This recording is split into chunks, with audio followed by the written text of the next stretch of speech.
Are you not receiving the photos from your reveal camera that you think you should be?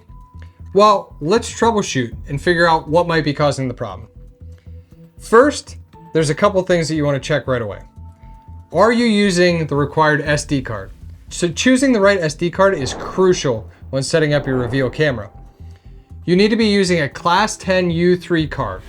If you're using anything slower than that or something that's incompatible, your camera's not going to send you pictures and not work to its optimum potential. The next is signal. Is your camera somewhere with good signal? You want to make sure that when you power your camera up before you leave it, that you have at least one solid green signal bar where your camera's located. The better signal you have, the better chance of your camera working to its maximum potential. The next thing is placement. So which way should your camera be facing? Is it looking over a food plot or down a trail? What's in front of the camera? You definitely want to try not to point your camera right into the sun, where it's rising or where it's setting. This could affect your camera being triggered. So if you can, you want to face your camera north or definitely directly not where the sun is going to rise or set. It's always good to try to place your camera in the shade and facing out towards the light.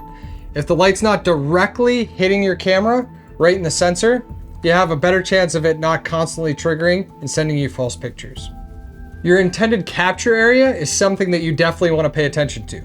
What's in front of your camera? Is there a bunch of weeds, brush, debris, trees, or is it open? The more open that it is, the better chance that you're going to have something walking in front of it, triggering your camera, and it's sending the picture. If there's a bunch of brush in front of it, you may get false triggers. And the other thing that may send you is grainy pictures. So make sure that you clear out the area in front of your camera.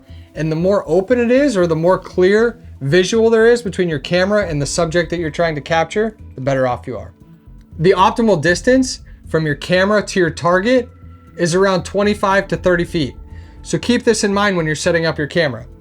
If you're setting it up on the edge of a food plot or off of a trail, you want to make sure that that distance is not too close and not too far. So we recommend that optimal distance from camera to target is around 25 to 30 feet. When setting your camera, you also want to pay attention to the height of the camera.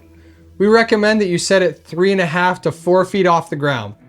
What this does is allows your sensor to be level with the game that you're trying to capture. If you get your camera too low or too high, it'll narrow that area that the sensor captures when your game is walking in front of it and reduce the amount of triggers that your camera is going to get. Another thing that you want to think about when you're placing your camera is where is the game coming from that you're trying to capture? Is it on a feeder? Is it on the edge of a field? Or is it on a trail coming through the timber or down the edge of a field? If it is on a trail, you definitely want to make sure that you're pointing your camera 45 degrees down the trail.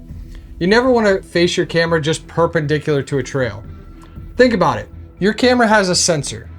When that animal, deer, elk, bear, whatever it may be, walks in front of your camera, there's a certain space that this camera senses that animal and triggers. If your camera is set perpendicular to that trail, that limits the amount of time for this camera to capture that animal. But if you face it 45 degrees down that trail, it gives your camera way more of a better chance of capturing that animal. When it comes to the night mode, you have a few different options there. If you're worried about blurry photos or you're getting blurry photos, we recommend setting your camera on minimum blur. This typically gives you better quality images. You also have the ability to dial up or down the internal flash of your camera at night. Use common sense here.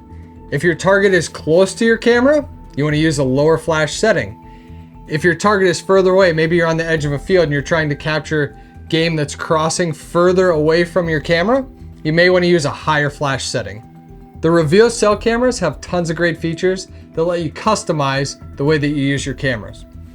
If you take the time on the front end and you set up your camera with the right tools and the right placement on the front end, you'll get optimal performance out of your camera and have way more success in the long run.